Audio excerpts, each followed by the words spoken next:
Facebook, Instagram, WhatsApp, x, TikTok মানুষের দৈনন্দিন জীবনে ওতপ্রোতভাবে জড়িয়ে আছে এসব সামাজিক যোগাযোগ মাধ্যম। প্রতিদিন বিভিন্ন ধরনের ছবি, ভিডিও পোস্ট করার পাশাপাশি বিশ্বের নানা প্রান্তের খবরাখবর নজরে আসে নিউজ ফিডে গেলেই। তবে বর্তমান বিশ্বে যোগাযোগ মাধ্যমগুলো আশীর্বাদ হলেও অল্প বয়সী ছেলেমেয়েদের জন্য অভিশাপ হিসেবে দেখা দিয়েছে।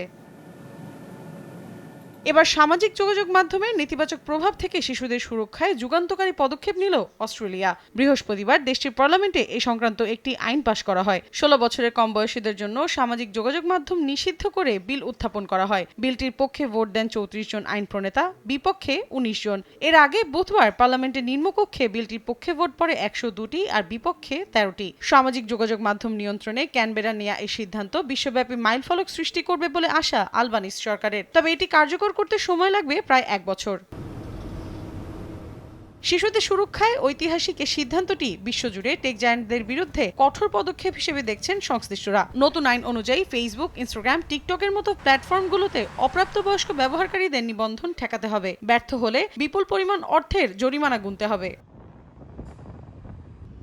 আলবানিজ সরকারের এমন সিদ্ধান্তে অখুশি শিশুরা। তাদের ধারণা সরকারের এমন সিদ্ধান্ত ডিজিটাল অবকাঠামোর সঙ্গে তাল মেলাতে বাধা সৃষ্টি করবে।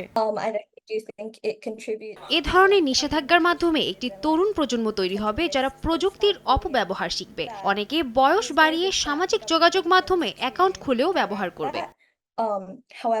বিশেষজ্ঞরা বলছেন এই আইনের মাধ্যমে অস্ট্রেলিয়া এমন একটি দেশে রূপ নিয়েছে যা সামাজিক যোগাযোগ মাধ্যম ব্যবহারে বয়সসীমা নির্ধারণের ক্ষেত্রে অন্যান্য দেশের জন্য পরীক্ষামূলক মডেল হতে পারে। ফ্রান্স ও যুক্তরাষ্ট্রের কিছু অঞ্চলে অভিভাবকের অনুমতি ছাড়া অপ্রাপ্ত বয়স্কদের সামাজিক যোগাযোগ মাধ্যম ব্যবহারে সীমাবদ্ধতা আরোপ করলেও সম্পূর্ণ নিষেধাজ্ঞা জারি করতে যাচ্ছে অস্ট্রেলিয়া।